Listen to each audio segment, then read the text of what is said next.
Hi, and welcome back to Foreign Office. I'm Michael Weiss, Director of Special Investigations at the Free Russia Foundation, as well as News Director at New Lines Magazine.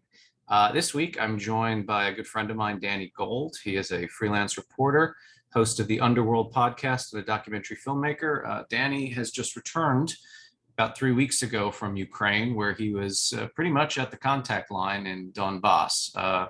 He's written some really excellent dispatches for Rolling Stone, Vanity Fair, Tablet, alas, not for New Lines Magazine, much to my chagrin, which I'll grill him for later.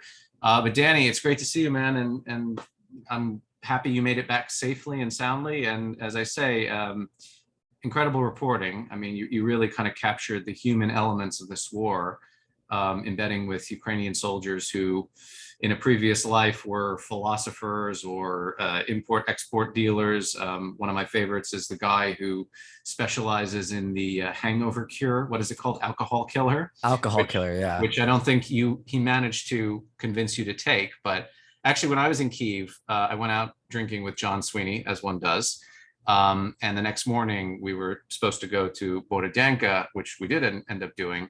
But I was very badly hungover, and one of the embedded SSO guys that we were with gave me this packet, this aluminum packet filled with like a jelly, which you kind of suck down like Lickamaid style. And apparently that too is a hangover cure. So it seems like Ukraine specializes in curing you of raging hangovers, which comes in handy for conflict reporters such as yourself.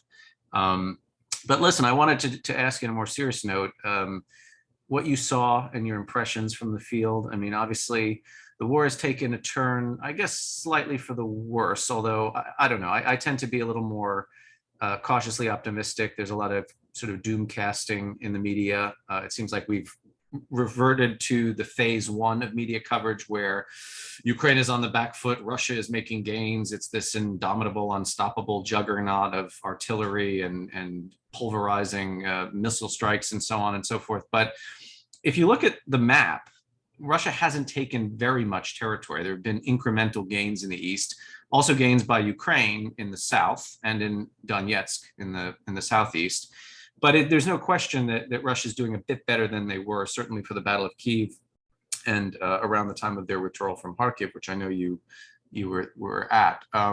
Give me your impression just broadly of how you saw the war going and what you see as sort of the metaphysical attributes on the Ukrainian side in terms of morale, doggedness, their sort of projections for the future.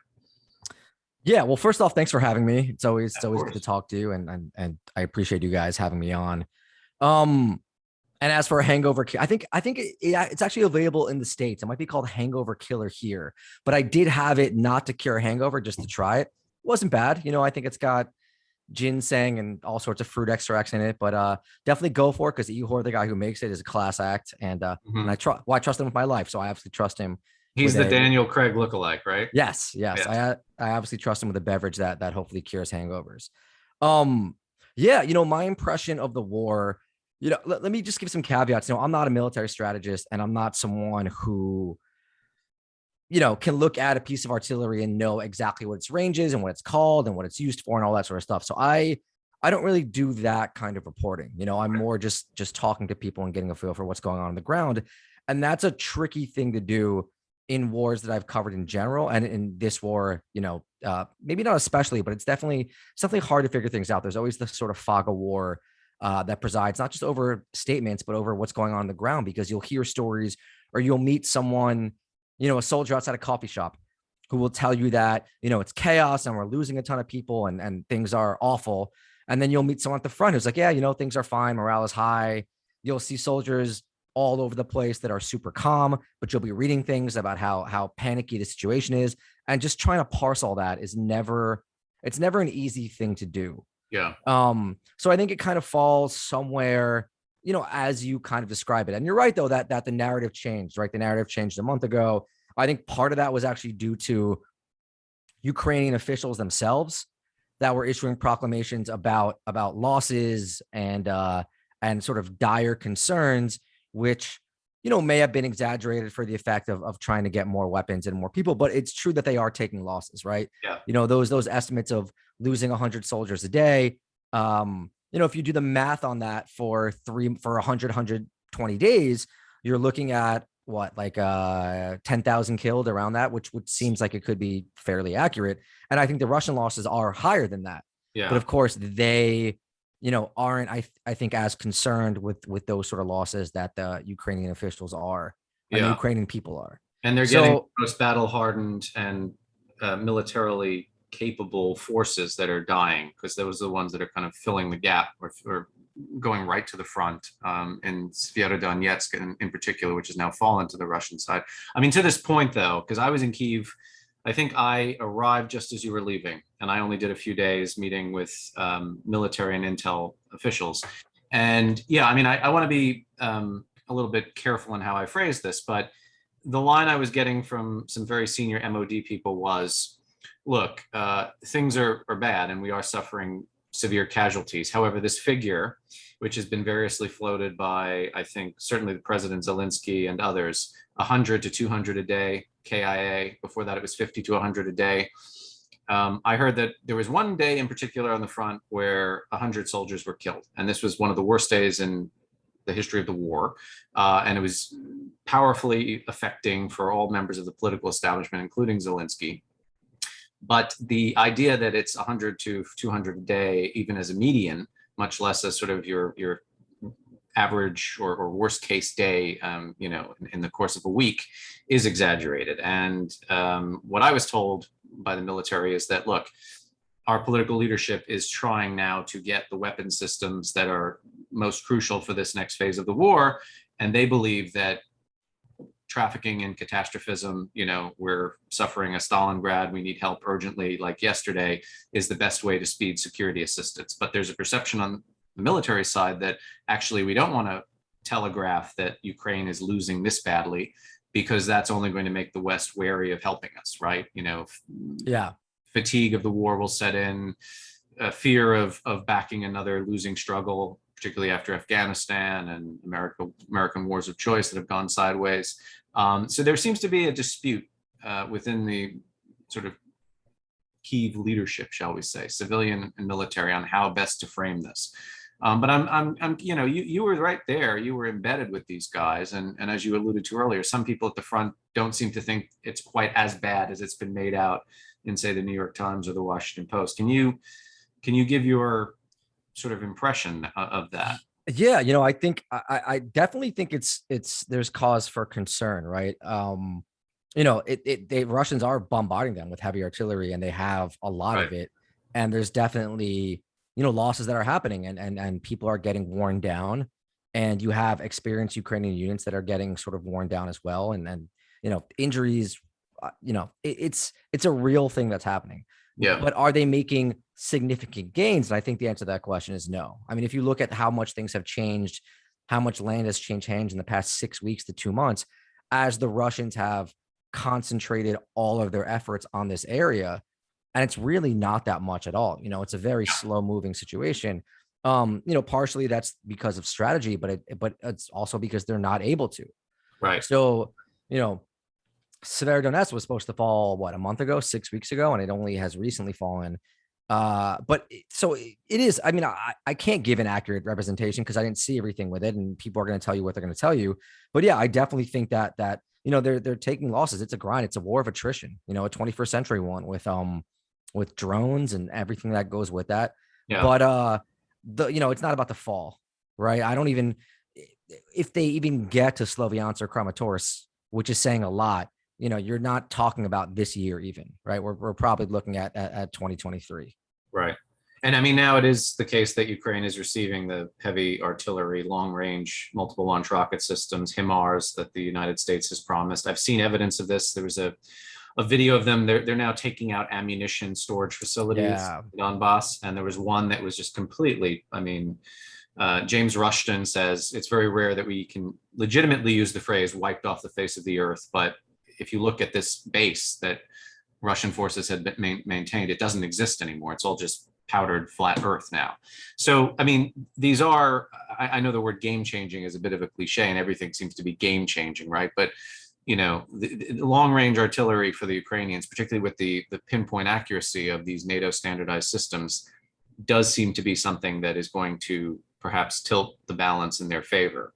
Yeah. in the short to midterm. And Yeah. unfortunately, you weren't there when they just deployed these things to the field like this week. So it's still relatively new, but yeah, I mean, I think that's the issue, right? You can get very up close in a war and see something and say everything must be as good or as terrible as what I'm seeing. Right. The macro level, it's a lot more complicated, right? Like we don't pay attention to Kherson, where the Ukrainians are actually waging, a mild to moderate counteroffensive, but also in occupied Kherson, things are going up in smoke. There's an insurgency, right? They're Mhm. taking out collaborators. They're taking out sort of pro-Russian occupying leadership.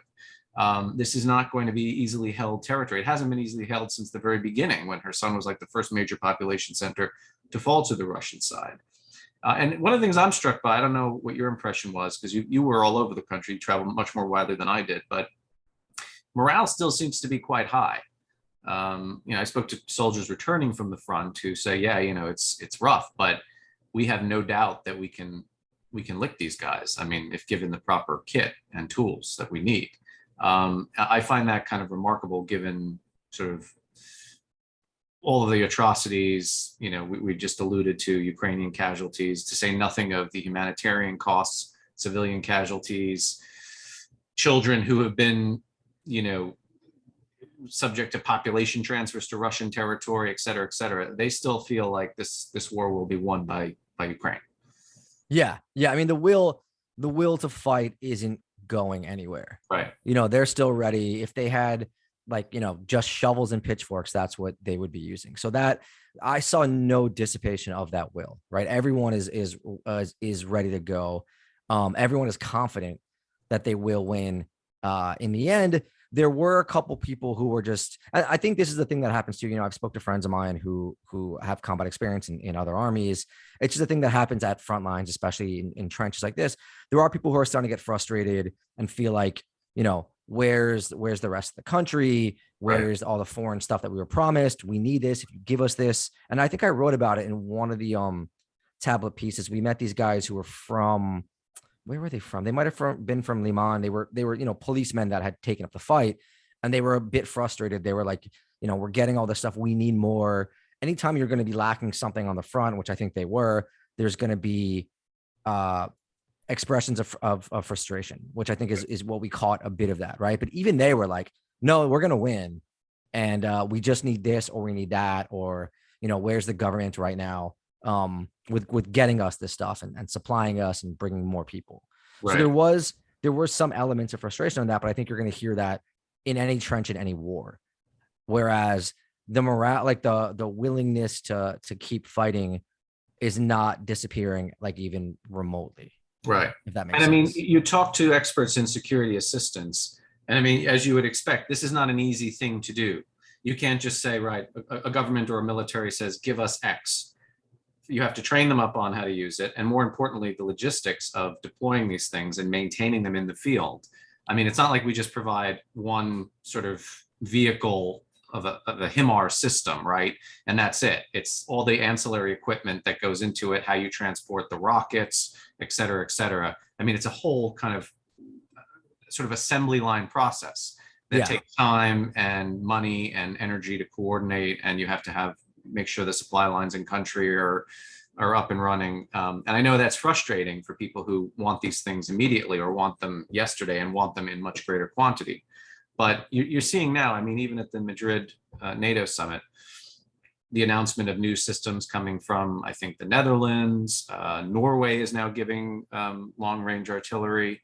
The UK, more of the systems they've already provided, et cetera, et cetera. So I keep being asked, when do you think the West is sort of going to give up on helping Ukraine? And actually, I see it the other way around. I see there's been an uptick, an escalation in Right now, for sure. material support, right? Yeah. Even as we are, and at least in the media, focused on other issues, school shootings, Roe v. Wade, the 1/6 insurrection hearings. I mean, Ukraine is not A1 in the New York Times anymore, where it's not like that every day, which is both good and bad for the Ukrainians. Bad in the sense that we're not paying attention to their plight, but perhaps good in the other sense that the West can sort of issue things on this, not on the sly, but with less scrutiny and less sort of sensationalism than otherwise would have been the case, right?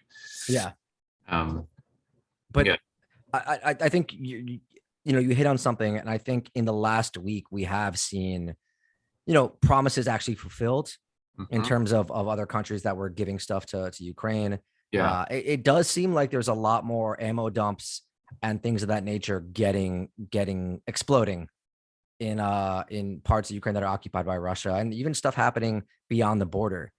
Yeah. And a big part of the issue with not just in Donbas, but in Kharkiv as well, was that the Ukrainians were there for the Russians were out of their range, but they were still in Russian range because Russia had more high capacity Right. weapons in that regard. And if that can be reversed, it's going to shut down quite a bit of the sort of Russian advancements, or their sort of what they have that they can use to win. Right. So I think we're starting to see that a bit more. And if that continues to build, it's going to free up Ukraine, I think, to Ukrainian forces to really push back harder. And I mean, the other side of this, because everybody, well, not everybody, but there's still a lingering fear of escalation. We're pouring weapons into Ukraine, and that's only going to make the Russians, redouble their efforts, and it's going to lead to more civilian deaths and et cetera, et cetera. But, the Russian way of war, I mean, as you mentioned earlier, there's very little maneuver happening here. It's just salt the earth, right? Just destroy everything in sight, reduce buildings to rubble, kind of force civilians to either be murdered or flee. And what the Russians end up occupying is a wasteland, right? So they're not actually gaining strategic infrastructure, or they're not gaining territory that matters. And these systems that the Ukrainians are being provided will take out the Russian artillery systems that are causing this carnage. So this is protecting human lives, not squandering them or furthering their demise, right? I mean, that's the important thing that I think gets missed in a lot of the sort of BS debate that we keep having in the West about provoking Russia and. Yeah, I mean, the tactics changed, right? Because you had in the opening days of the war, opening weeks, you had these rapid advancements Right. by the Russians. They thought they wouldn't face a lot of resistance. They thought they'd be fine. So they would cover a tremendous amount of ground, rapid advancements, and they just got lit up. Right. It didn't work at all. And then maybe a month and a half ago, 2 months ago, they recalibrated, pulled back. And now what they're doing is they're just completely leveling the areas or where they want to move forward. They're just, artillery at levels, I think, unseen in a long, long time, bombarding it essentially, killing everything they can, and then slowly inching forward. Right. And that's kind of what we were seeing in the East, and how things were going right there. Yeah. There's also another aspect of this, which, I mean, I kind of joke about it on social media, but anybody who is a Ukraine skeptic or reluctant to provide as much assistance as humanly possible to this country, when they go to Ukraine, particularly if they go to Kyiv, there's a transformative experience that happens. I mean, you had Macron and Schultz go, basically then come away endorsing EU candidate status for Ukraine, which kind of was a big deal, particularly for the French, who were floating this alternative model of, I think, the European Community or something. It's kind of a diluted form of EU candidate status. And Schultz, I mean, notoriously announcing weapons systems to be delivered and then reneging on those promises. And now actually you have, I'm not going to try to pronounce the Panzer, whatever it's called, self-propelled artillery that the Germans have actually committed to the field. And now it seems like they're doing more, like air defense systems and so on and so forth. And this all comes on the back of actually going to the country, meeting with not just the political leadership, but then touring some of these hell spots and sites of atrocity, Irpin, Bucha, Borodyanka, where everyone goes when they go to Kyiv.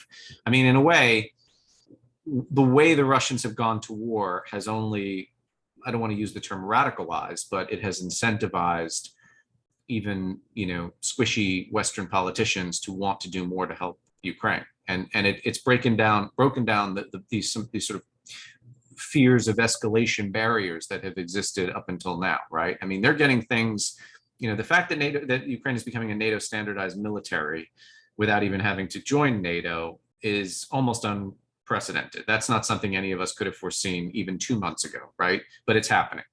I mean, the difference between 155 millimeter shells and 152 millimeter shells is all the difference in the world, because one is limitless and the other is in very short supply in Europe. And that's, I mean, that's a huge development for Ukraine. Yeah, I mean, I think, every time they do something like bombing a shopping mall with missiles in the middle of the day, or hitting residential centers in residential areas in cities that are far, far away from the front line, it has that effect. Yeah. People become more convinced. I mean, you speak to people, you speak to soldiers in the East, and they would tell you, they were like, when they Bucha or Irpin, Mariupol, like those were motivating factors for them.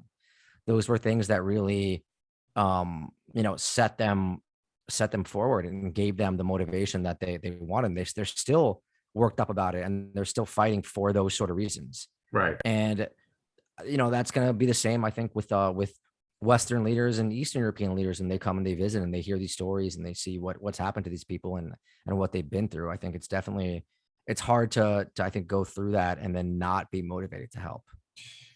You and I got to know each other in the last 10 years or so, because we both covered the Syrian civil war, and all of its kind of manifold epiphenomena, the rise of ISIS and jihadism, US intervention, strictly counterterrorism intervention, not counter regime, and all of this.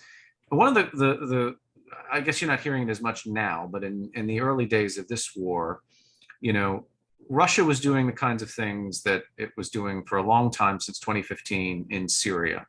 And yet it wasn't galvanizing international contempt. And, there were SS Gravely Concerned had always left the dock whenever the Russians would bomb a hospital in Aleppo or a school or a bakery, but nothing was done. There was no security assistance to what was then the Syrian opposition, meaning the anti-Assad opposition. It only became a Western international security issue when jihadists rose to the fore, right? And I mean, you and I have had these conversations for a long time. What do you think is the real difference in these two conflicts, and particularly the way that the United States and its allies have kind of engaged with either? Yeah, I mean, it's, I've had this debate a lot, I think, when it comes to public attention. And I'm of two sets of mind, right? The first is that, well, there was a war in Ukraine for 8 years that Russia participated in, that people ignored, Yeah, that no one really paid attention to. And this only kicked off like this because it was like this massive ground invasion that I don't think we've seen happen in Europe for generations. I'm including, I think like the invasion itself was bigger than anything that happened in the Balkans. So I'm including that too when I say Europe. And yeah, I mean, that it was something else, right? And it happened so quickly and it was so massive. And the US got out in front of it, I think, with their warnings and whatnot. So you saw, I think, a public that was a lot more galvanized in the beginning. And I think, with Syria too, it was kind of a slower burn. And you have to realize too, Russia didn't get involved really in Syria until 2015. Yep, September 2015. So this is 4 years after the conflict first started. Right. So I think there was already some fatigue setting in, or there definitely was fatigue setting in with the general public and politicians and whatnot by the time that happened. And it's going to be interesting to see if this war in the East continues for 4 or 5 years, where people are at, where politicians are at with support for Ukraine, not just the Ukrainian government, but the Ukrainian people as well, how people in Europe feel about them being there and whatnot. Because we saw a massive outpouring for help for Syrian refugees in the beginning as well, I think in 2011, 2012. Maybe not massive, but there was definitely a lot more support than there was as it dragged out. So I'm really interested to see how, if this is allowed to continue for the next few years, whether that level of fatigue with the media, with the general public, and with politicians sets in. And it's concerning, because already you can see the sort of lack of media attention. Yeah. Not that it's faded away, but the fact that it's definitely waned since the early days. And that's just the way these things work. I mean, to try and answer my own question, because I've been thinking about this a lot, and there is a credible argument to be made also that American interest in the Middle East, or at least American concern for the lives of people in the Middle East is at a much lower level than it is for Europeans. And Yeah. whether that's informed by just racism or our own kind of cultural chauvinism or ethnocentrism, whatever you want to call it, there it is, right? And there was always this sense that, well, we don't know who the Syrian opposition is, even though, I mean, you and I, we've been to the country, we met with Syrian rebels, and not just armed opposition, but civil society leaders, protesters. You know, this idea there are no good people, there's no good actors in the country. It was all bullshit from the beginning. There were plenty of good people, and they just happened to be the ones who got killed first, right? Yeah. But yeah, it has been instructive, but also depressing to see two sets of bookkeeping, I suppose. I mean, look, Ukraine has a lot of other virtues. It's a nation state, it's sovereign, it has a military. You know, the chatter at the beginning of the conflict was, well, the US is training for an insurgency. And the insurgency didn't really have to happen because the Ukrainian military cohered, and there was command and control, and it's still very much, you know, a going concern. Whereas the anti-Assad forces were ragtag and almost more at odds with one another than they were with the regime at times. But yeah, I mean, it's kind of sorry to see that Russia had to kind of climb up the ladder of atrocity, and I mean, in this case, I would say genocide, for the world to finally recognize what it was doing, and to call it out for it. I mean, you still heard people in precincts of power as of 2015, even up until very recently, and God forbid they're still doing it, suggest that actually, no, Russia is on the side of the West in Syria. It is fighting a war against terrorism. That, you know, we should be aligning with it like we did in World War II, because ISIS and jihadism is the new Nazi scourge, et cetera, et cetera. And I mean, we all saw what they were doing. It's that the playbook has been replicated. I mean, these attacks on civilian infrastructure are not accidents, right? They're purposeful. They're designed to terrorize. They're designed to demoralize. And yeah, I mean, it's, you know, we reach a point now where you really have to strain intellectual and emotional credulity to make the case that Putin is anything other than just a fucking monster, right? Yeah. I mean, yeah, we saw a lot of these same tactics that were developed, you could say, in Syria, and we know they tested like a lot their weapon systems there, right? Yeah, totally. Like that was a big thing as well. I mean, it's interesting too to think about, like, you know, I definitely think that there's elements of what you said too. You know, when it comes to racism and state armies versus whatever else was going on, but also the U.S. has this history in the Middle East, right? Of things that haven't gone so well. And I think that definitely played a role in it. I don't want to make excuses, but I think that played a role in it as well. Whereas in, you know, Eastern Europe, unlike I think in a large part of the world, it actually still is seen as this sort of beacon of hope and freedom, you know? And that was actually, I don't know, I was aware of that, but the way that it's still perceived, when you're face to face with it in places like Ukraine, even in Poland and other places along that border with Russia, you know, it's still looked on as this force that could be a force for good. Mm-hmm. So I think that plays into it as well. And yet, but you still had a lot of mythology, which, I mean, I said that Ukraine has debunked decades of assimilated propaganda and nonsense in the space of about 4 months, right? Number one, that Ukraine, like it or not, is somehow still a cultural vassal of the Russian Empire, you know, that they are this fraternity that's inseparable. And, you know, and I mean, you see it now. I mean, for them, even getting candidate status in the European Union is a return home, right, to their European roots, as against Russia's, whatever you want to call it, Eurasian sort of heritage. And also that, you know, the Russian military is 10 feet tall. That's something that kind of was built up over time, and particularly because of the intervention in Syria, which was successful. I mean, it was heralded, well, not heralded, I guess, but sort of dismissed by American non-interventionists as it was going to be a quagmire for Putin. It wasn't a quagmire. It was, he destroyed the Free Syrian Army, and particularly the Western-backed elements of it. But it also gave this false perception that, wow, if Russia can do this and save Assad's bacon, then it can just steamroll over, you know, a relatively smaller military in countries such as Ukraine. And then the opposite turned out to be the case, right? I mean, look at how the Ukrainians have fought, and look at how they have defied a lot of the sort of predictions that were made by the military and analytical community about their capabilities versus Russians, right? Yeah. It was just I think one blunder after another too from Russian strategic planning. Yeah. Right. If they had concentrated all their forces in the east and gone about this in a different way, who knows? They could have done better. But it definitely looks, it was just one having to pull back from Kiev, having to pull back from Kharkiv. They're definitely not, I think, the force that a lot of people thought they were in that way.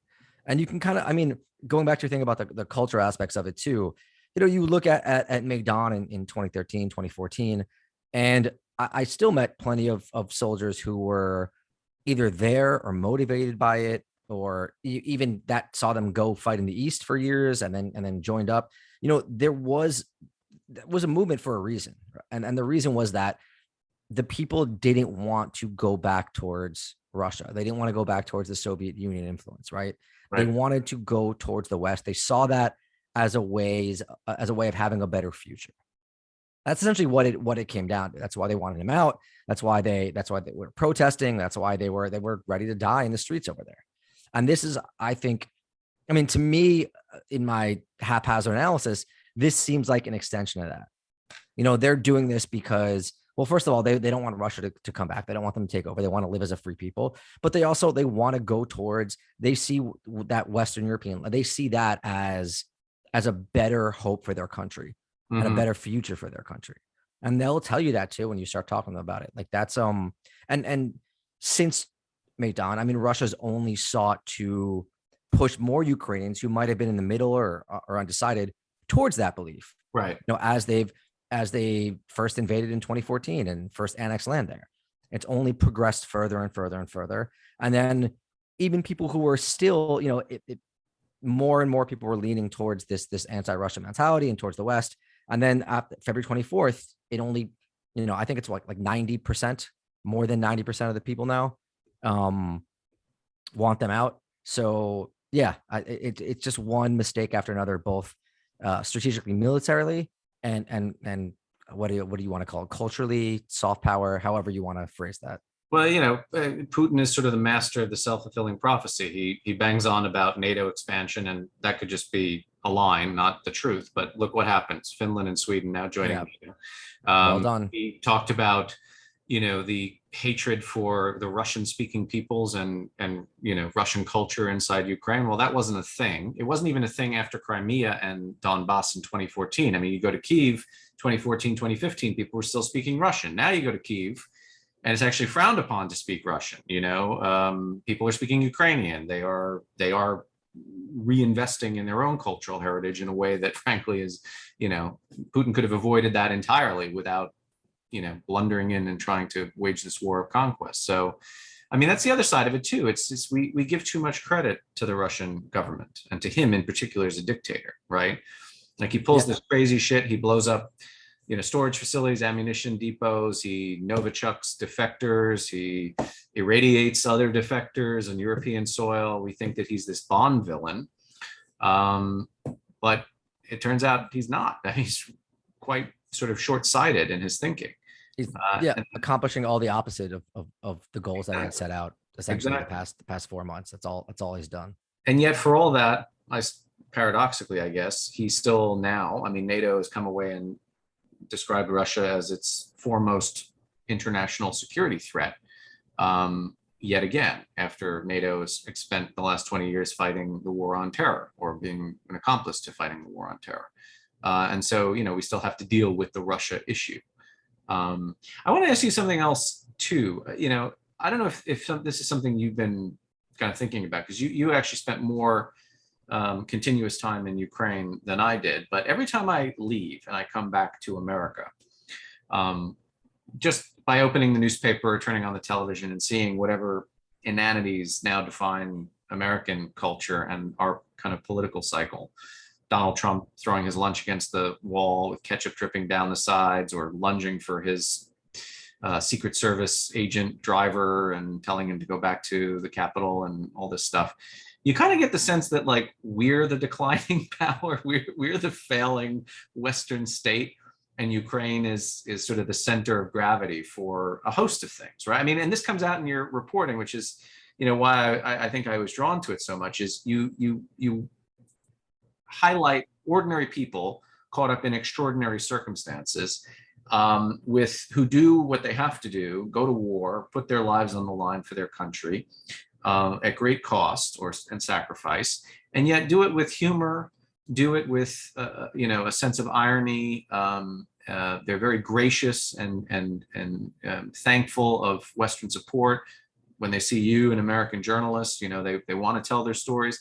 I try to kind of transmute some of these virtues, I guess, to the American context, and I keep failing. I keep coming up short. Like if God forbid the United States were invaded by a hostile power, all things being equal here, how would we respond to it? I mean, how many people in our country would basically align with the invading occupying force these days? We can't even agree on the most rudimentary set of facts. So this idea of upwards of 90% of a country having total social cohesion and unity of vision and purpose, to me, it's almost mind-boggling, right? Yeah, Maybe I'm being too masochistic. I mean, and I'm running no, down my own country too much, but no, I think they're as crazy as it sounds. What I found in Ukraine that's not here and with Ukrainian people is that there's a lot of hope there right now for the future. yeah. Even with everything being destroyed. I mean, don't get me wrong. I'm not trying to gloss over all the horrific stuff that's happening there and the destruction and how intense and lengthy and harrowing the rebuilding process is going to be. But there's a hope there, I think, for the future, and that things are going to get better for the country, even better than they were before Russia invaded. I was actually like randomly talking to a Ukrainian American guy, Ukrainian immigrants in a bar in Brooklyn this weekend, who I met at like 3 o'clock in the morning, bumming a cigarette off of. And he was talking about the silver lining of the war, which sounds like a crazy thing to say, but he was like, look, there was, some garbage in the country in terms of like, corruption, other issues. And I feel like we're like, there's such a unity now, and there's a push. No one's going to tolerate that anymore when this war is over. We're going to get rid of all that. And it brought all of us together in a way that was only made possible through this conflict. And, again, he wasn't trying to, he's still worried about his family and his friends. He wasn't trying to gloss over the horrificness of the war, but he was talking about how this has been a sort of uniting moment and how he's hopeful for where things will go when the war is over. And, I try not to be a doomer about the US and where the country's at right now. I think these sort of, constant, Twitterisms of like the downfall of the country and proclamations of civil war and everything's awful and everything's horrible sort of stuff is a bit overdone and melodramatic, as it compares to a lot of the world. But sometimes these days, some of that stuff creeps into my mind as well, and it's hard to be like, well, things are going to turn around. Yeah, I mean, I can't tell if there has been a sort of degeneration of just kind of mass American psychology and epistemology, or technology has just made the sociopaths louder, more organized, and has given them the ability to find each other a lot faster than they would have otherwise had to. But I don't remember a time. I mean, I guess I came of age and was aware of sort of politics and sort of broader national issues in the 1990s, right? The mid 90s in high school. Things were contentious. You had the Clinton impeachment, you had, Republican versus Democrat and party politics as previously, but I don't remember it being quite as cantankerous and, I mean, really just violently nasty as it is now. And again, it's not even that the mutual hatreds that get to me or disturb me. It's the inability for people to just agree on, water is wet, the sky is blue, up is up, and down is down, right? Like we don't have that consensus anymore.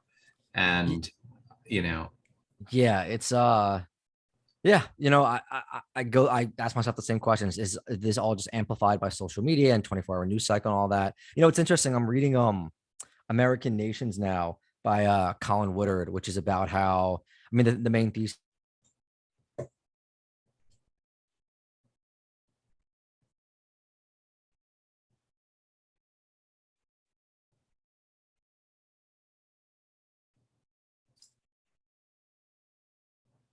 Yeah, it's interesting. I'm reading now American Nations by Colin Woodard.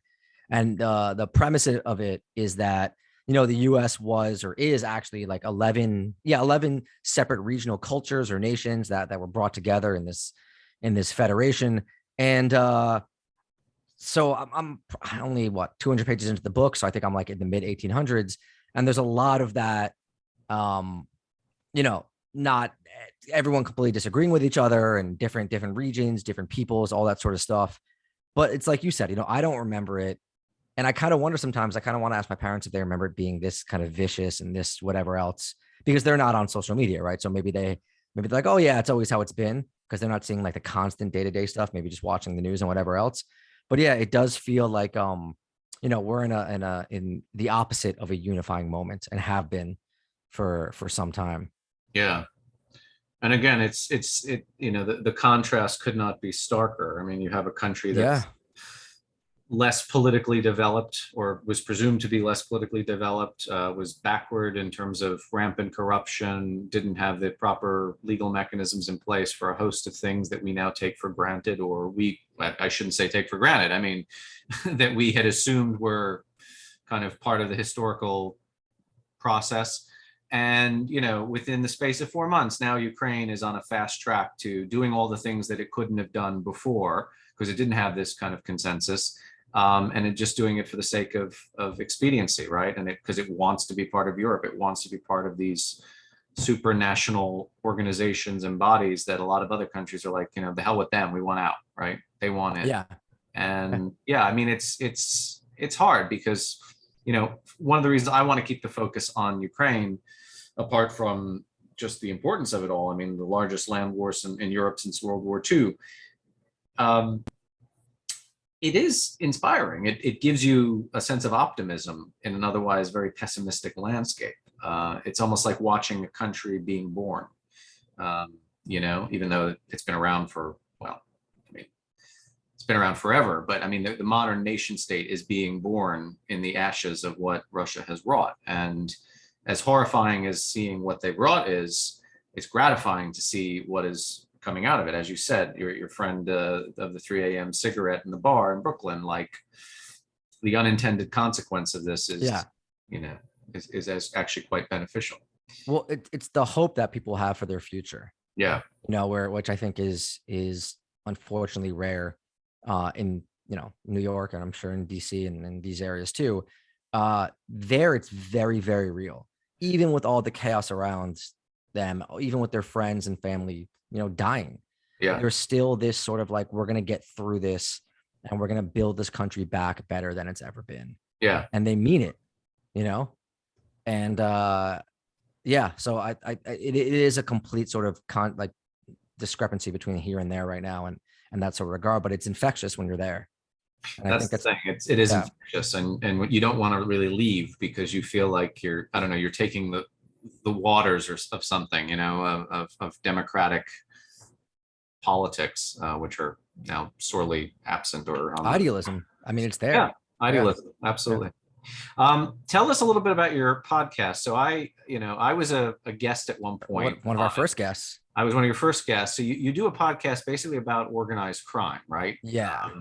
And you kind of run the gamut, and you had me on to talk about Russian organized crime, from the Soviet to the post-Soviet period, but you cover it all, right? And this is another, I mean, getting back to core Americana, this is the gift that keeps on giving, right? But tell us a little bit about it and where you are now with it. So yeah, I think we've got like 70 episodes. We had you on. I was doing a 2-part episode on the Russian mafia in Brighton Beach, which was some Ukrainian swell and things like that in the 70s to the 90s, and how that came about. But yeah, I mean, we're every week is me or my co-host Sean Williams, who's a great writer.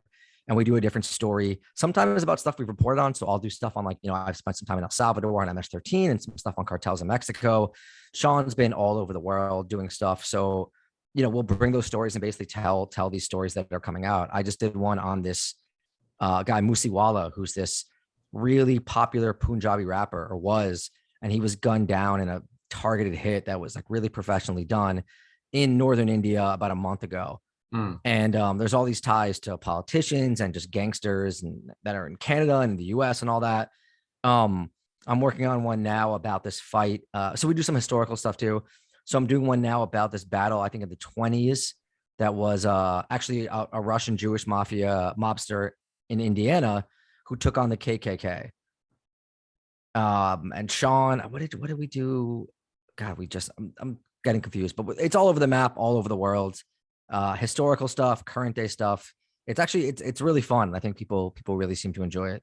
Well, I remember when we did ours, you had asked me about Mishka Yaponchik, right? Yeah. There were two. There's one like the contemporary one, but then there's one from the 20s. Odessa, yeah. Odessa, and Isaac Babel wrote about him to great effect. And what's great about this is, I kept thinking back to this period when, it looked not likely, but it was a possibility that the Russians might actually wage some amphibious assault on Odessa, even though doing so is going to be next to impossible, even without Neptunes and Harpoon and Brimstone anti-ship missiles, which the Ukrainians are now using to good effect. But, it's like, gangland Ukraine, a port city, one of the most culturally rich cities in the country. But, these are the organized crime helped the Bolsheviks establish a short-lived Soviet during the Russian Civil War. And one of the lines that, Mishka Yaponchik was famous for saying to a guy who ended up joining the GRU and is a character in my forthcoming book is he's like, you and or me and the Reds, we have something in common. We both want to expropriate the capitalists. We just go about it a little bit differently. Yeah, there's a show I think it's on Amazon about his life, the original Yaponchik. On Amazon, really? I think it's on Amazon. It might be Amazon. My dad was telling about it. It might be Amazon. I don't think it's on Netflix, but yeah, there's I think it was Russian language or Ukrainian. Yeah, there definitely is a Russian language version of him. Yeah. My Ukrainian Russian language tutor would give me little snippets of it.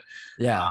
And it's very, very well done. But yeah, if it's on Amazon, I got to check that out. I had no idea. Yeah, I think it's on Amazon. I want to do an episode on him eventually. But yeah, I was really sad I didn't get to make it to Odessa actually, because it is such a culturally rich history and especially of like, the Jewish gangster.